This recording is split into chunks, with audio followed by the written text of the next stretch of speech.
feel after the interview with Amber? I feel amazing. I feel great. It was real good having Amber join us and share her thoughts and experiences. Yeah, she definitely said a lot of things that piqued my interest. There are four little questions I have for you here. The first thing that stuck out to me is when she was talking about prison guards and officers, how they came into her cell and ransacked it, threw her laundry detergent all over the place, threw trash, threw food in the trash and all these things. And it also made me think about some of the traumatization that happened to Jesse Crossan when we talked about him and some of the things that y'all see in prison.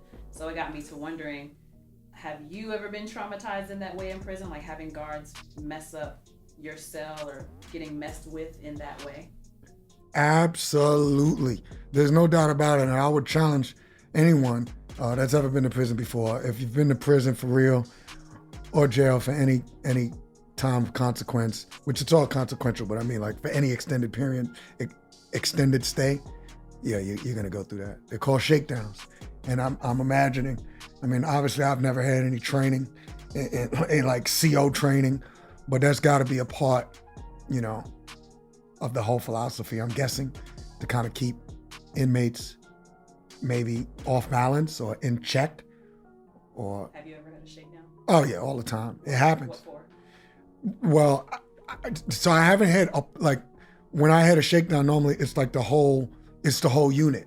So it could be a number of different reasons. There could be that they got a kite, which is someone dropping a note, or they have some type of knowledge that they believe that there's some type of contraband on the unit, which could be contraband, could be anything. It could be cash on the facility. It could be cell phones. It could be weapons. It could be like a protein that's not allowable in prisons. Because sometimes people's always on the weight pile. So sometimes they're getting in some type of supplements is the word that I was looking for. It could be a number of different things. And when they have a shakedown, they shake down everybody. Nobody is immune. They're gonna come through. They're gonna ransack. Now, if you down with them, if you a cooperating inmate like a lot of these jokers were, they might go a little lighter on you and just do like a fake shakedown. But when they come through, they emptying out your locker. They overturning your mattress. They making you strip. You're gonna get naked. They're gonna do all type of nonsense. Just it's an intimidation factor. It's a way to try and break you. It's a mind fuck. They want to just keep you off balance. They want to keep you off guard. But yeah, that's what they're doing. If they think there's like stuff hidden in your mattress, because dudes could hide stuff in the mattress and then sew it back at the seams.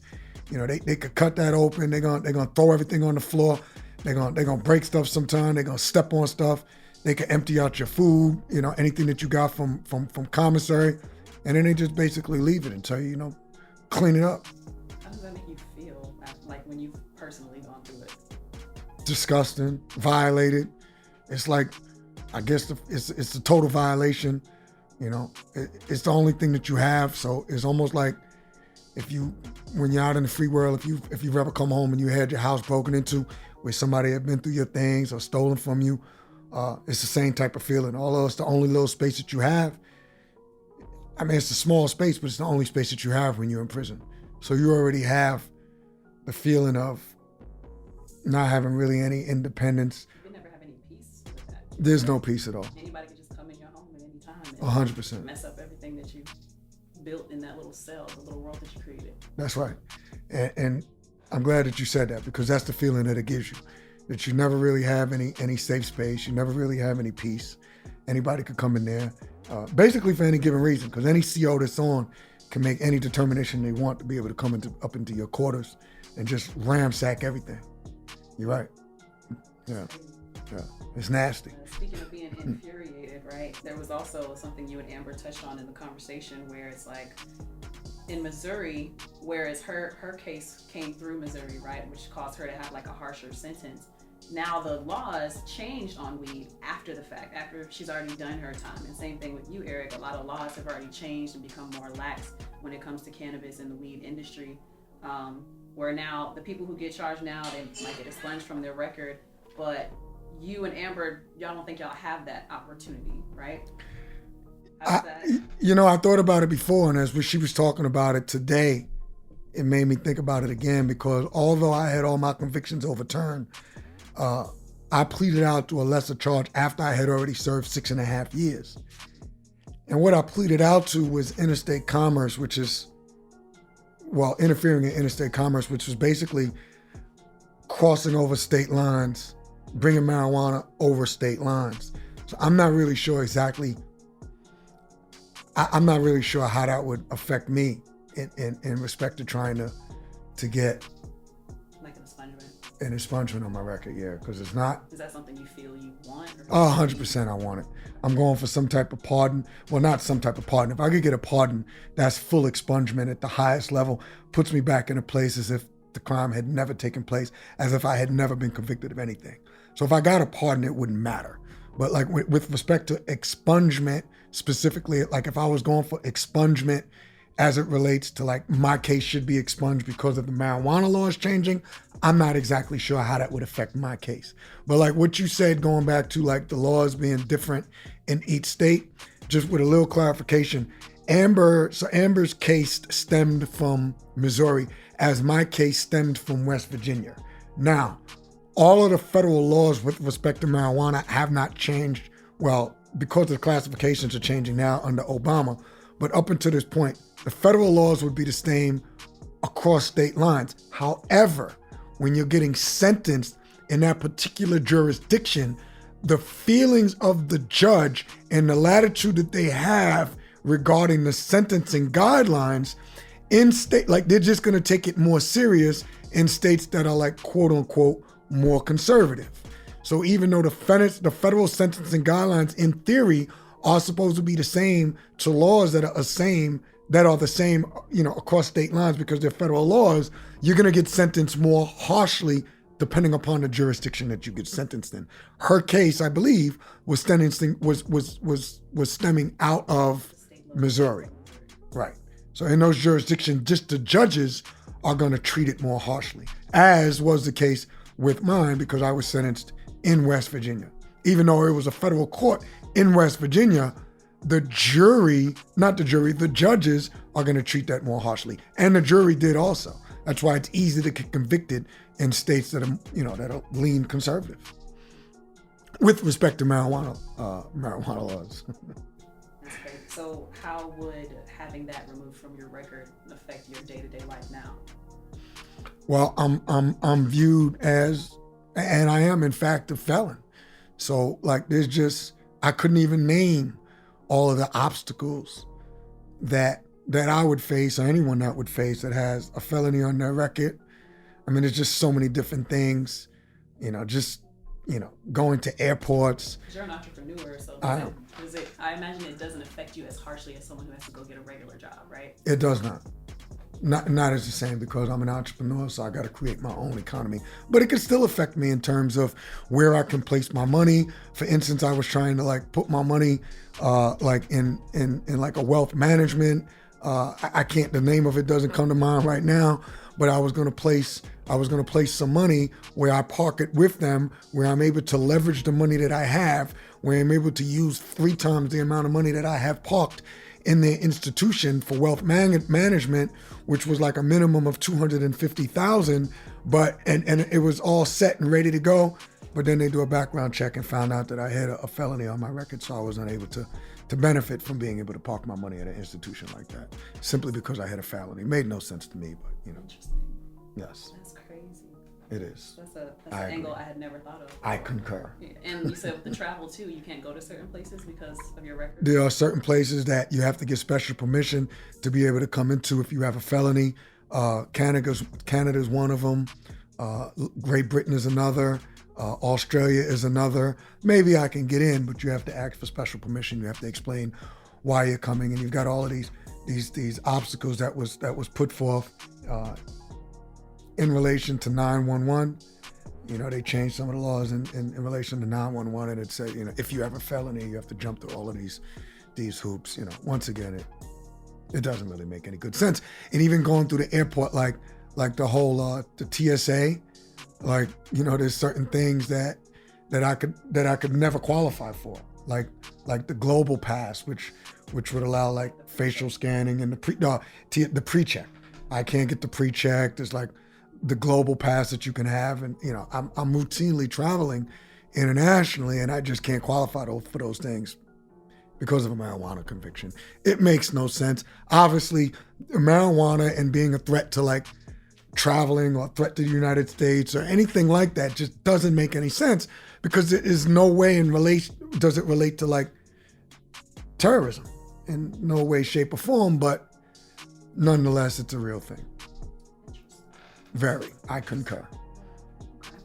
So to shift gears a little bit, you and Amber also spoke about kind of becoming your own paralegal, because you realize how important and how paramount it is to know every detail of your case. So what I want to know from you is, after prison, do you find that you have a better sense of attention to detail in your day-to-day life? 100%. I was one of many, I guess, but not one of all, because everyone doesn't do it. But I just really got involved in my case and became essentially a paralegal for myself, because I was fighting my case when I was in there. And that just gave me, that routine instilled in me a sense of discipline, a sense of being able to have research skills, a sense of being able to write briefs. And those things carried over. Even when I came home. And when I came home, I jumped into school. And, I feel that the reason why I excelled when I got back into college and was able to graduate with honors, it was just so much easier for me based on the amount of time that I spent researching, studying, reading, writing briefs while I was in prison. So yeah, it just gave me a whole nother, something to add to my toolbox. What study habits did you translate from when you were studying your case versus studying for school? Like specifically, what kind of techniques? Research, being able to read and being able to read and get certain things out of what I was reading, like being able to get right to the main point of something that I was reading, to be able to take out the most important facts, to be able to paraphrase, to be able to, I think that was it, to be able to paraphrase, be able to rewrite something and get to the point of the matter, being able to dissect information. All of that came from me just being able to refine my research skills, being able to learn how to research. They call it shepherdizing, being able to find one case or different cases from one case, because they all lead to different cases. And it's almost like you start stacking them one by one on top of each other. And just all of that was invaluable to me when I got to school, because I was, when you're in college, you have to do a lot of research papers. So all of that came from just like the legal skills that I was able to pick up when I was in prison, fighting to get my own self out of prison, and eventually I was able to do that. Awesome. And then the last question I have for you, y'all briefly went over the support that a returning citizen receives after they come home. Who helped you? Like, who were some specific players who helped you when you got home? Well, outside of my parents, but I guess I can't take that for granted, because, some people, if they come home, they don't have both their parents. Some people, they don't have parents that are able to provide the type of help that my parents were able to provide me, which was a car to drive, which was, food to eat and a place to stay. Outside of that, I had amazing people in my life, like Comer Yates and Sally Yates, who were able to provide help to my children. Comer Yates, shout out to him. He was he still is, and he was then, he was the president of the speech school, which was a very expensive school. It's the largest speech school in the United States. And he was able to provide me with being able to send one of my children there, which is a $30,000 a year school. I was able to send my youngest son to that school free of charge. Director is the term that I was looking for. He's the director of the Atlanta Speech School, which is the largest speech school in the United States. He was able to provide me with invaluable advice. His wife, Sally Yates, she was the U.S. Attorney for the United States Attorney's Office for the Northern District of Georgia at the time. She was able to provide me with a platform to be able to not only to tell my story, but to be able to reach others. As a partner with the community outreach division, which was the community outreach for the United States Attorney's Office, for their returning citizens, which was a division that they had, which helped people prepare for coming home. And I was able to speak to future decision makers. I was able to speak to at-risk youth, and I was, to try and stop people before they went to prison. And I was able to speak directly to prisoners. I went into the prisons and jails. And she provided me with that platform. I was able to partner up with them. I was able to become an expert in all things dealing with reentry. We like to refer to people coming home as returning citizens. And it was just, that was just a tremendous platform for me. It gave me self-worth. It helped me to hone my skills. It gave me a platform, and those are qualities that I can take with me even today. And I also had other people in my life like Daryl Anderson, which gave a partner of mine, Gino, which gave him the opportunity to have a transportation company, which they were able to provide me with a job when I came home. Because, like my good friend Ricky Brown says, we don't want to rob, we just want a job. So, like anyone knows, most people want to be able to provide for their families. And if you don't have the tools, or if you don't have the opportunity to provide for your family, there ain't no secret to it. We're gonna go back to what we know how to do best. And a lot of us that involves illicit activities, because first and foremost, you want to be able to provide for yourself and provide for your family.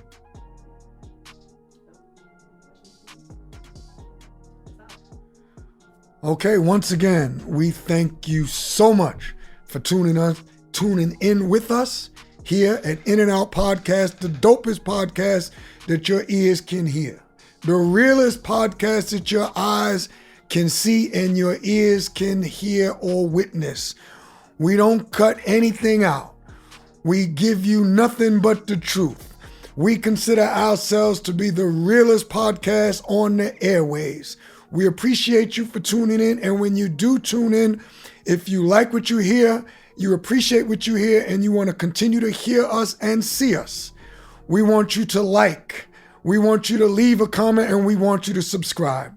Don't forget where to find us. Pass it on to your friends at INNOUTWW.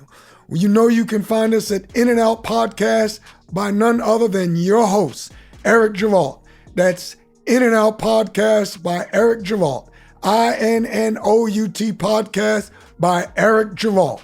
We appreciate you tuning in, and now we're out. Peace.